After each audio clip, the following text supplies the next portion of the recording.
Hello. I am here drinking my afternoon coffee, and I wanted to talk politics a little bit. Not even really politics, actually. I mean, just like policy and collective action. And I know some of you all don't like that.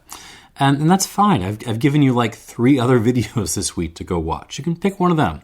Although if you do like post down below calling me a commie soy boy, that does help the algorithm. So thank you.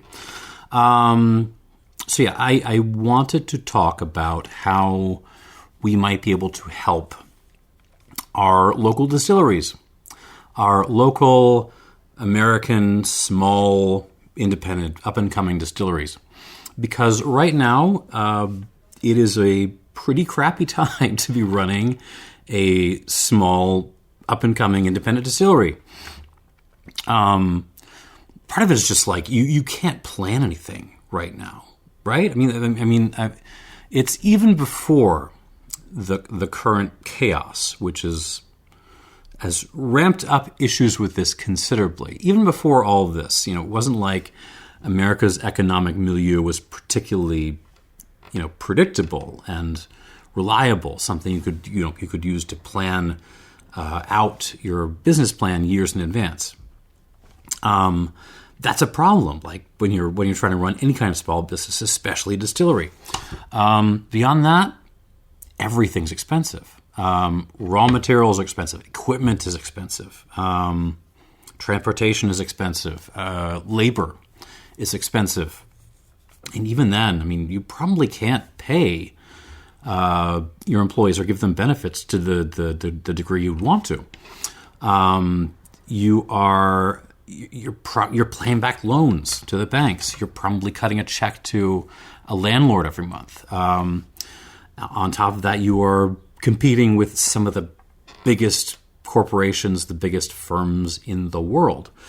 And at the level of distribution and retail, you're also having to deal with, huge levels of concentration. And you have to sort of navigate that somehow. Do you throw in with the little guy and hope they don't go under? Do you throw in with Southern and hope that they actually kind of try to sell your product? What do you do? But what's probably, if anything's going to kill you, it's probably going to be the fact that your customer base is shrinking. People just aren't spending as much money on booze these days on the whole. And part of that might be that people are just trying to be more healthy. Could be. I seriously suspect that a lot of it is just people don't have disposable income anymore. They don't have money to throw around because, they get their paycheck and pretty much all of it immediately goes to basic necessities. And that's not good for them, but it's also not good for, small independent distilleries. So, all of this is bad. This is a bad time to be in the business. So what can we do? Well, I've talked about in the past how you as a consumer can start thinking of, the money you spend as kind of acting as voting for the continued existence of these people when you spend it. And you can keep doing that. But you can also start thinking about maybe some reasonable policy changes at the federal level that can help out small businesses like, local distilleries a little bit. And we shall talk a little bit about those policy changes. But here's the thing, and here's the thesis of this video. I think the one road to any and all of those policy changes runs through primarying everyone. Everyone who is trying to get elected to the legislature or eventually the presidency, we'll get there too, it's the federal legislature, needs some kind of primary challenge to push them in the right direction policy-wise, to push the whole conversation in the right direction policy-wise. And you might hear that and say, well, there have to be some exceptions. Right? If there's some one of you is going to point out, oh, that's a good one. They're okay. Maybe, I don't see a downside to giving the tires a good hard kick in even those cases. I'm going to say primary everyone, without exception. And I mean, I should say, so for the most part, I am talking about the left, the Democrats.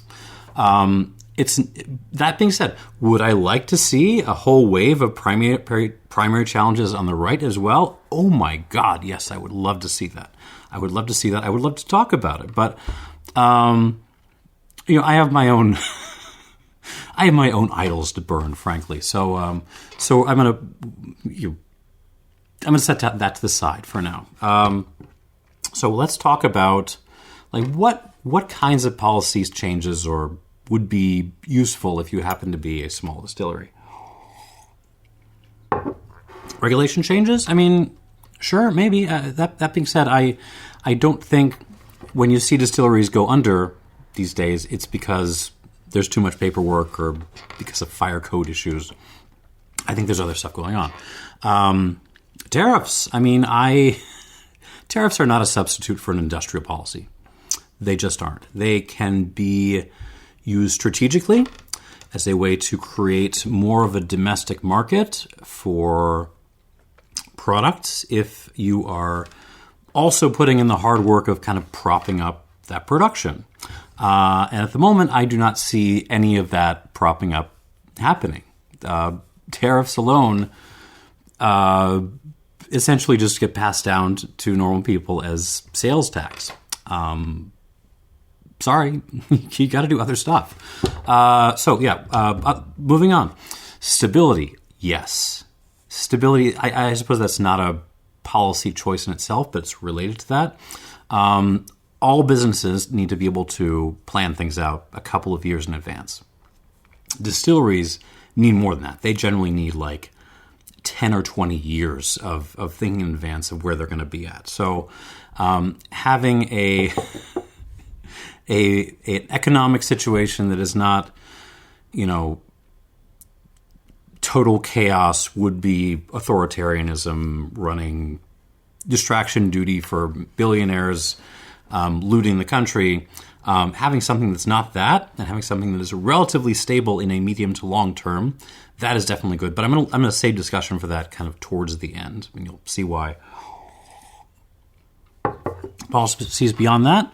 I'm going to say very broadly, and I need to define what I mean, kind of pro-market, pro-small business policies. And the reason why I have to be careful is I have to disclose my priors. I have to tell you where I'm coming from. I am some kind of old school, classical economics, Adam Smithy kind of character. That's where I'm coming from. And that is the context in which I'm saying pro-market, pro-small business. Now, that is a different kind of context from where terminology like that is thrown around in most public discussion, where it's kind of going through the Milton Friedman gang. So in that kind of context, take the term free market, for example. In the world, the kind of libertarian, mathematical idealist world of Friedman-tonia, the term free market means a market free from any kind of government intervention, because markets are presumed to be, if not perfect, then trending towards maximum efficiency, assuming you just kind of leave them alone, assuming the government is not doing any fiddling with them. So the job of the government in that case is just to control the money supply, national defense, protect property rights, and all that kind of thing. And otherwise, government should stay out of the market, free market. In that sense, that is a very different sense of free market than what you get in Smith and the kind of tradition following him. In Smith, free market primarily means a market free from monopoly.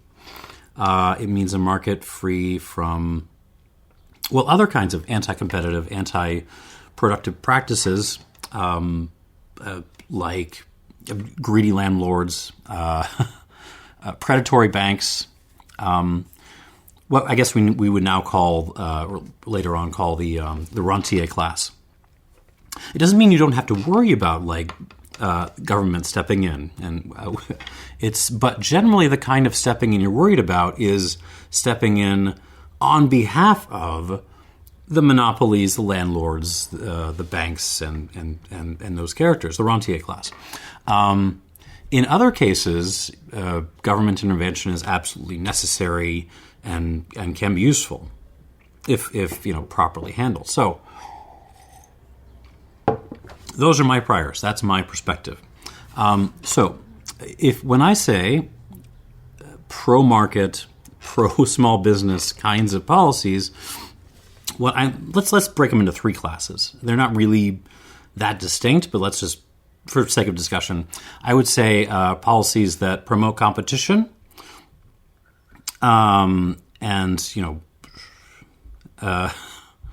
related to that also, just promote more small businesses cropping up, promotion of competition and more small businesses.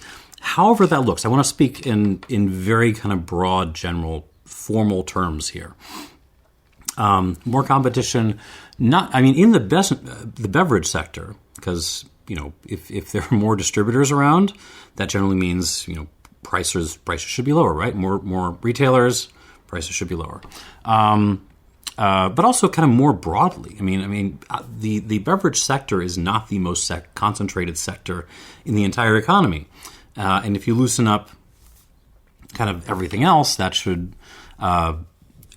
create some benefits for our small independent distillers. Also, pushing down the cost of living. If you reduce just how much it costs to be alive in this country, that will help small independent distilleries immeasurably, because suddenly the customers, the consumers, all now have a little bit more money in their pocket, which they can go out and spend on cool independent booze. But also in terms of trying to get people to work for you, like labor pricing. Labor prices should go down. Or I think more realistically, what it looks like in the case of distilleries is more people are willing to kind of take a risk to go and work for a cool, small, up-and-coming distillery rather than running off and getting a job in, real estate or something. In any case, you're more competitive, looking for workers. So that's good. Third thing would just be kind of like pushing down costs of production overall. And of course, more competition and lower cost of living play into this. But I'm specifically thinking of things like better rail, better train, better high-speed rail, better roads, better trucks, cheaper trucking. Better power grids. It's really hard to run a distillery if your power grid is a little bit sketchy. Same thing with access to water. Research maybe on better crops. All this sort of stuff of using the state to push down, to kind of push public goods into the foundations of the economy to push down the costs of production. Now, assuming you're with me so far, and there's going to be some ANCAPs out there who probably aren't, and a bunch of other people, and that's fine. Again, I made 3 other videos this week, but assuming you're with me so far, here's where it gets weird, because take a moment, think about what I just said, and I'm not proposing any specific policies yet. I'm proposing very broad, formal policy goals. Think about who on the political spectrum right now is actually kind of pushing for things that would move in those directions. Give it a second. I will guarantee you it is not the people going out on TV and, pumping their fists and going, free market, free market. Not those people. There are, there's a fair number of folks on both on all sides of the political spectrum who are willing to do the kinds of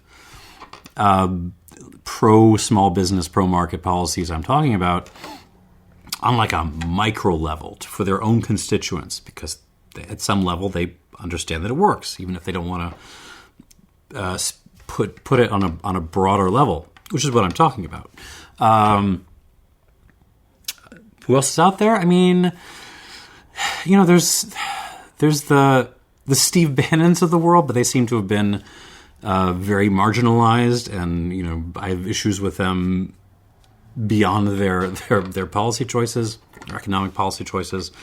There's a couple of well-meaning libertarians I'm probably in the conversation with, but I would say for the most part, if you were looking for these kinds of policies, which I think would be good for small independent distilleries, if you were looking for the people actually pushing for them, it tends to be the progressives and the so-called socialists. And let me repeat that so you get a sense of how weird it is. If you were looking for the most pro-business faction in current politics, I genuinely think it's the Bernie Bros. Is that a weird place to be? Yes, that's absolutely a weird place to be, but I don't think I'm wrong. Think about it. Increasing competition and letting new businesses sprout up. Who has been pushing the hardest for antitrust action, for putting some kind of leash on landlords, on banks? It's the progressives and the so-called socialists. Even if you think about like taxing the rich, you do that. You could mostly pitched as a way of raising revenue, but depending on how you do it, and you have to have some other associated policies, you can use that to kind of push the rich, nudge the rich into using their money for further small business, for production, which is more competition and so on. Who is pushing for advocating for pushing down the cost of production? Who is pushing for high-speed rail, for new power grids, for better, more efficient trucks, and so on and so on? Hard to run a business if you don't have a working power grid, or even like mitigation for climate change. Hard to run a distillery if it's just been washed away by extreme weather events. Again, it's the the progressives and the so-called socialists. Remember the Green New Deal? I know we've all forgotten about it by this point, but a lot of it was just this stuff. Pushing down the cost of living. Oh my God! Like, take your choice of policies from these people. Medicare for all, right? It's state-provided universal health care coverage. I mean, and I know there's lots of debates on what kind of Medicare for all, because there's lots of different ways of what it would look like. And I know it's constantly pitched as some kind of ethical obligation. Healthcare is a human right, that kind of thing. And sure, you can think about it that way, but another way of looking at it is it pushes down the cost of living. Like that is, we can debate human rights and all that. I don't think you can debate that point.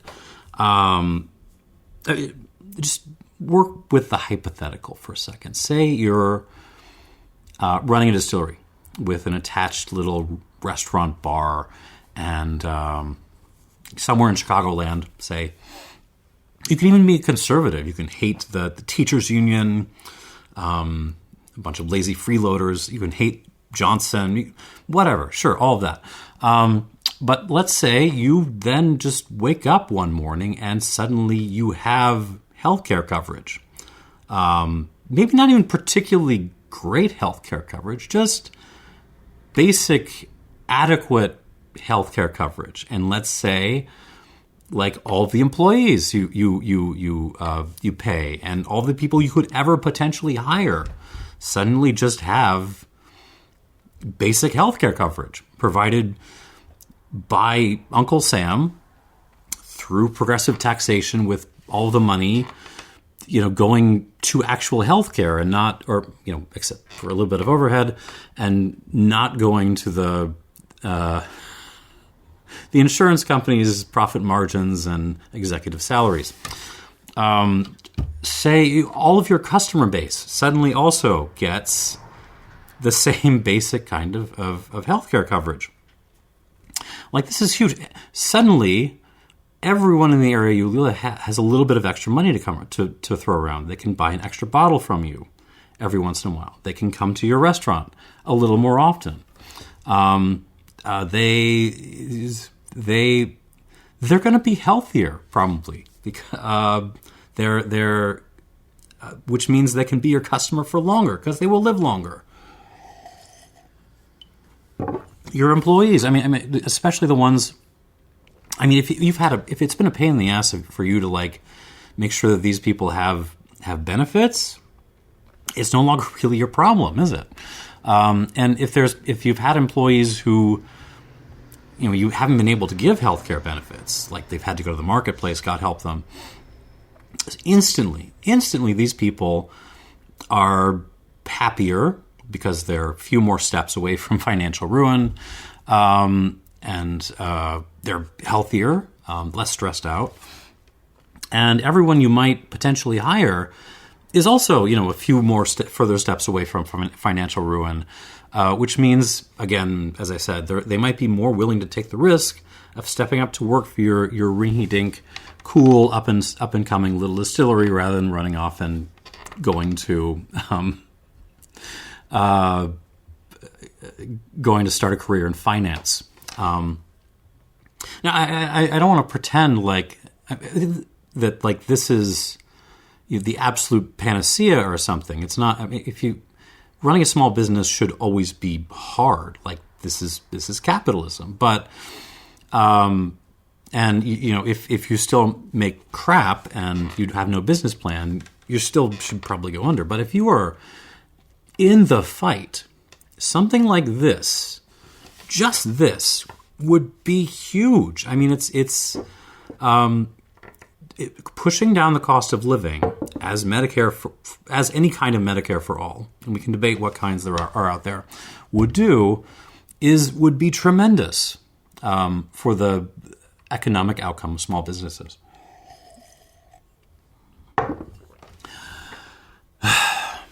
So yeah, it's. What can I tell you?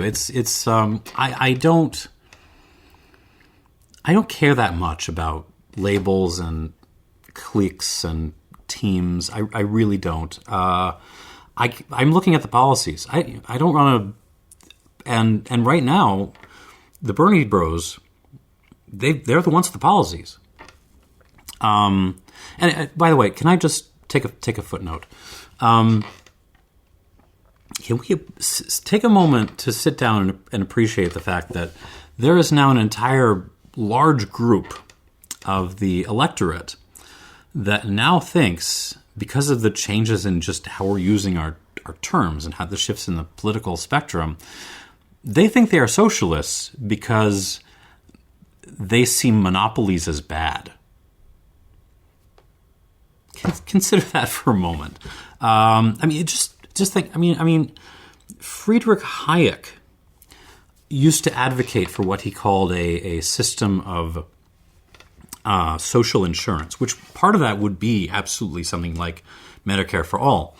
And this is like the absolute conservative king of economics 80 years ago advocating for something which is now just considered like this crazy idea of the far left. I mean, just to get a sense of like where the discussions are and where the kind of political where things have gone. I'm just going to say. So yeah, if other factions out there want to pitch things which do have the same effect, I am all ears. I am in the discussion. I really am. For the moment, these are the kinds of policies I'm paying attention to. Now, you might hear all of this still and say, okay, Scott, like this is that's a little bit crazy, but it's crazy in the right way for our crazy times. But still, it's a big leap to get from those kinds of policies, which you're proposing will help out small independent distilleries, to get from that to primarying everyone, to primarying basically everyone on the left who is thinking of running for the legislature or, again, eventually for president. Because, I mean, ever since the election, the Democrats have been hinting at moving more progressive anyhow, right? So, I mean, all you're going to need to do is just wait until the general election and then, put a check next to the person with the D next to their name. And that should be okay, because they wouldn't just run on the same stuff again, right? Right? Big sip of coffee. Let me tell you my opinion on the current state of the Democratic Party. Particularly the current leadership, but really the rank and file as well.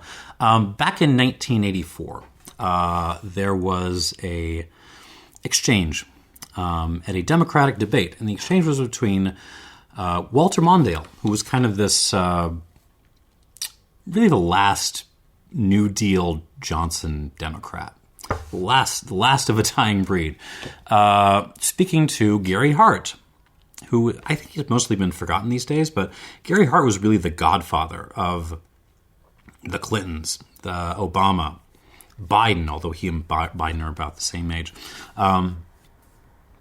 Really, this entire generation of, a couple of generations of Democratic leadership and Democrats in general, they all kind of come out of Gary Hart. And what Walter Mondale said, speaking of Hart's policies in this debate, and it's a great debate. Like, Jesse Jackson was there. Go watch it if you get a chance. He quoted the Wendy's commercial, and he asked, "Where's the beef? Where is the beef?" And of course, Mondale went on to the general election, got trounced by Reagan, and one of the upshots of that was the Gary Hart's taking over the Democratic Party, and they have been pretty much in undisputed control of it for 40 years or so. And in all that time, I don't think anyone has ever found the beef. I would take it a step further. I would go on to say that the beef that working Americans, ordinary Americans, could have counted on in the mid-'80s, these people have all either lost or just kind of given away in the course of those last 40 years. Everything. All of it. All the beef is gone. Yanis Varoufakis, who I follow, I don't often agree with him, has a useful term for these kinds of people. The term he uses is radical centrists. The first principle of radical centrism, if you like, is to throw away all principles as quickly as possible in order to look reasonable and rational and moderate and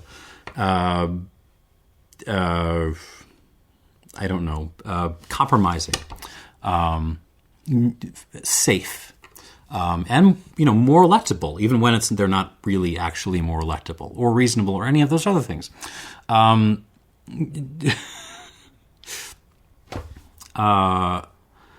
These people, I know it sounds a bit crazy to say that someone is a kind of radical extremist for the political center and may the world burn. I know it sounds crazy to say that, but I genuinely think these are crazy people. Like, if you, liberal friend watching this, if you think Donald J. Trump is out of his mind, I invite you to take a moment to consider the case of Chuck Schumer. Because the highest elected Democratic official has imaginary friends. He calls them the Baileys. He sees them at restaurants. He talks to them. They give him advice on how to vote. And very fittingly, they are swing voters. But they aren't even like real swing voters. They're like this kind of fantasy projection of 1992. I genuinely think these people do not live in our world, on our planet. They are somewhere else. And I mean, just to give you some further idea, right now, as of this moment, there is a small army of like very reasonable looking, professional looking, young, fresh-faced, I don't know, sexy liberal intellectuals going to all the talk shows, all the podcasts. Ezra Klein is leading them, but it's not just him. There's a whole bunch of these people. They're going on all the podcasts, and they're delivering a message. And the message is, it's the, we have to, you remember the old ads? There's one weird trick. One weird trick. Progressives hate them. In this case, the message is, there's one weird trick to fix the economy, to fix everything, really. And the one weird trick is, are you ready? Deregulation. The Democratic left policy these people are pushing is cutting all the red tape so that 1,000 flowers of individual investment can bloom. I mean, it's basically Clintonism. It's not even back to Bidenism, which at least they brought in. They brought Elizabeth Warren and Lena Khan into the room for like 10 minutes.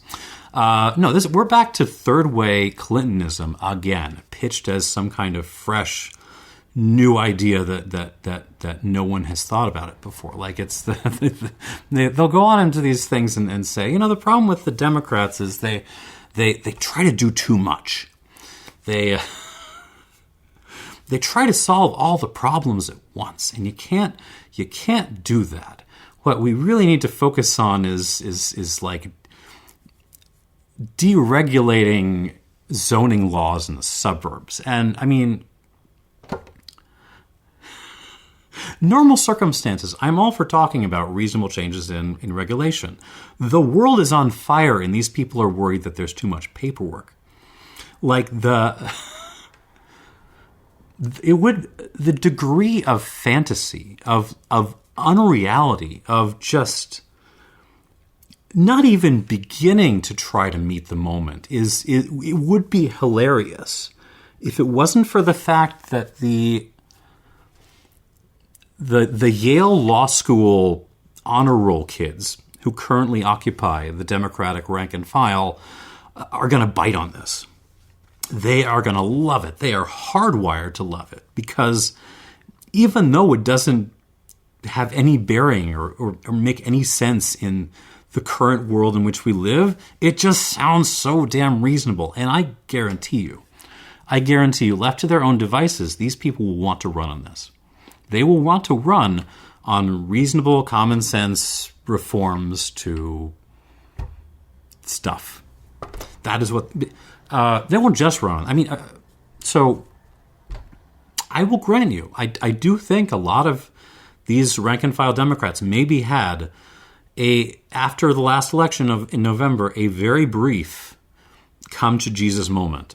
They probably had a few minutes where they said to themselves, oh my God, we need to rethink what we're doing, what just happened, we need to change our policy. And then a few seconds later they said, no, wait, we can't do that because then all of our big money donors will be mad at us. And then we won't get the huge war chests that don't do us any good. And then we won't be able to hire all the expensive consultants and marketers who are always wrong. And we can't have that. And in any case, like, we don't need to change anything. We didn't lose by that much. So all we need to do is just be very quiet and sit down and let the current administration do anything they want, ruin the country, and by the end they will be so unpopular, like we will just win the next elections by default. It'll be great. Everything will be fine. So I guarantee you that is what they will run on. That is where we're heading. They're going to run on Orange Man Bad again, and they're going to run on reasonable common sense reforms. And you know what? They'll probably win. If I were a betting man, and again, assuming we're still having free and fair elections, which is, a question you can raise, I would bet on Orange Man bad and reasonable reforms winning over the current administration. But what do you get at the end of that? When the Democrats take back the House in 2027 and then maybe the presidency in 2029, you don't get any of the policies that I've just talked about. You don't get any of the kinds of policies that, if you're with me so far, would probably help small independent distilleries. They won't give you these kinds of policies because they just don't want to.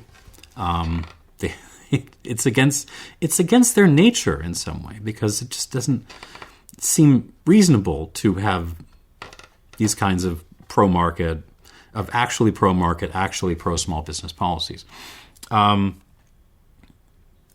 They don't. I mean, when the campaigns happen, you're going to hear a lot of highfalutin rhetoric and stuff. But don't let that encourage you to project policy positions onto these people that are just alien to them. I mean, I was there in 2008. I voted for Obama. And what I got out of that was a big old speech about how the banks were going to do so much more good with bailout money than any of the homeowners would have done with the same money. So yeah, don't be romantic. Don't be hopeful. Primary everyone.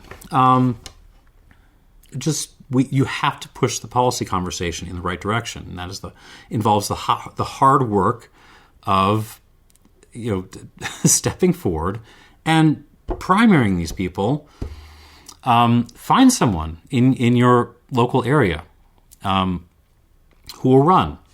And the main requirement, it can be you, it can be your mom, it can be your boss. The main requirement being have half a brain, be able to articulate, reasonable policies that will actually change things.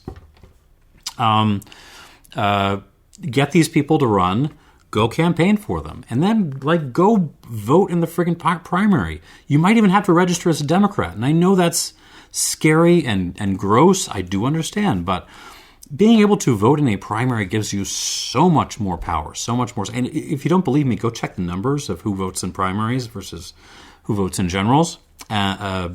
There's a difference.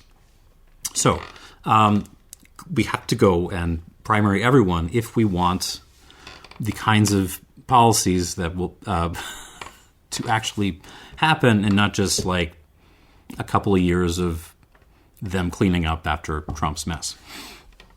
Now, that's not to say when we primary everyone that we'll win all the time. We'll win some of the time.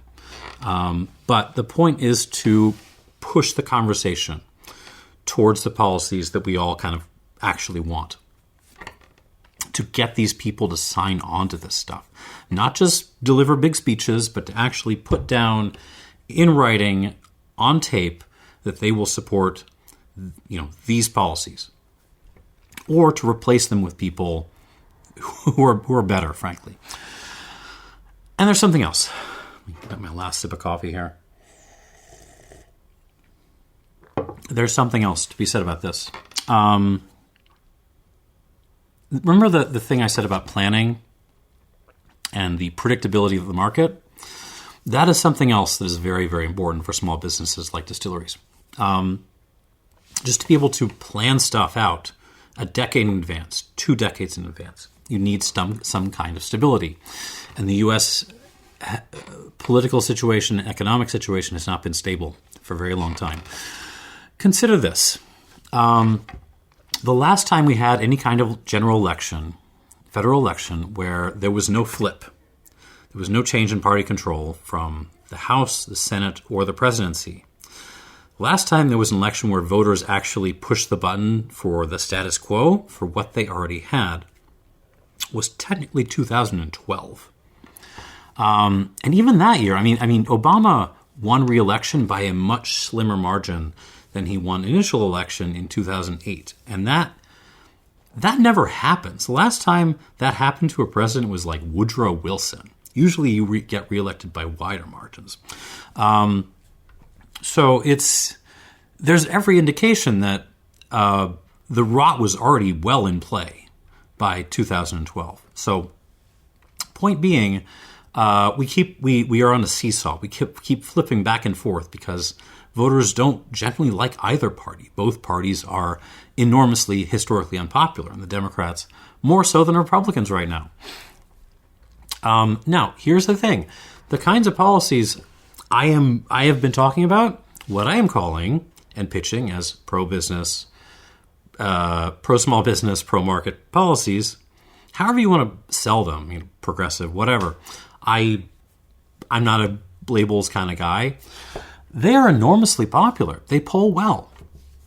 I know if you dig into the details of polling, it gets a little bit muddier, but generally, these kinds of policies poll well. So if we were to primary everyone and force these policies on the Democratic Party in particular, they would be running on a relatively popular platform and trying to enact relatively popular policies, which is different from what we currently have. So let's go back and keep thinking about stability and let's try to game out what happens in that situation I talked about before, where the Democrats run on Orange Man bad and win by default, because basically both parties have been winning by default for, a decade and a half, more. What happens? Well, so you get the Democrats win the party back in 2027, then 2029 you get President Cuomo. Great. What happens? Well, they do a little bit of cleanup. They juice the markets. They juice asset prices in order to make their donors happy. You get reasonable common sense reforms, and really nothing of great consequence happens. 2 years later, what would that be? 2031, the Republicans take the House back. Everything that was happening, to the extent that was happening, grinds to a halt, and then in 2033, you get, President Andrew Tate. You go right back to the situation we are in right now.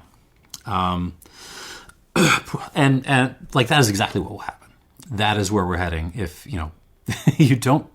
if we do not put in the effort to keep the President Cuomo's out of office and to actually push for the kinds of policies we want, we do not get off the seesaw unless one of the major parties, and I'm guessing it'll have to be the Democrats, starts to push for policies that are actually broadly popular and that actually fix the fundamental issues at work in, America broadly. Because if again, you, dear liberal friend watching this, do not make the mistake of thinking that what is happening right now on the right is an aberration. It is not. It is a symptom of the deeper problems happening in the country. And the only way you begin to fix those problems is to get better policies, and the only way you get better policies is you primary everyone. And so that is my message, I suppose. If you want stability, if you, for the sake of yourself or for small distilleries out there, if you want better policies that will improve the state of competition, push down the cost of production, push down the cost of living, which will benefit these kinds of distilleries, primary everyone. I suppose that's the takeaway. I'm trying to think of a good way of landing this.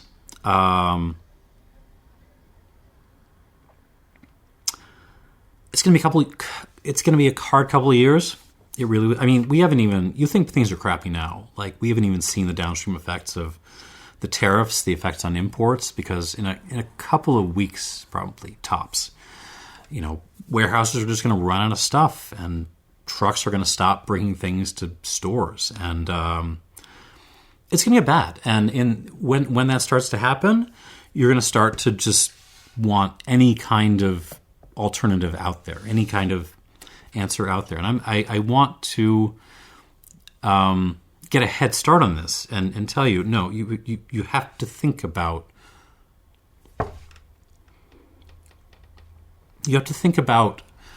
the tributaries.